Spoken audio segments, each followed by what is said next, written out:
أذكر وأنا في أبها قبل سنوات جاءني شاب صلى معي المغرب في مسجدي وبعدين شكى علي، قال يا شيخ أنا قبل الالتزام والله إنهم يمرون من عندي كأنهم حجر النساء، ما أفكر فيهم. يقول بعد ما التزمت سلط علي الشيطان في النظر الحرام، طبعا لأنك أول مفلوت والشيطان حاطك في جيبه، لكن ذا الحين التزمت فيبغى يجيبك. منين يجيبك؟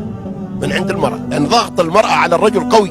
أعظم فتنة تصل في الرجال النساء. يقول صلى الله عليه وسلم ما تركت على أمتي فتنة أضر على الرجال من النساء. الرجل يتماسك أمام الفتن لكنه ينهار أمام المرأة إلا من عصم الله، نسأل الله يعصمنا وإياكم.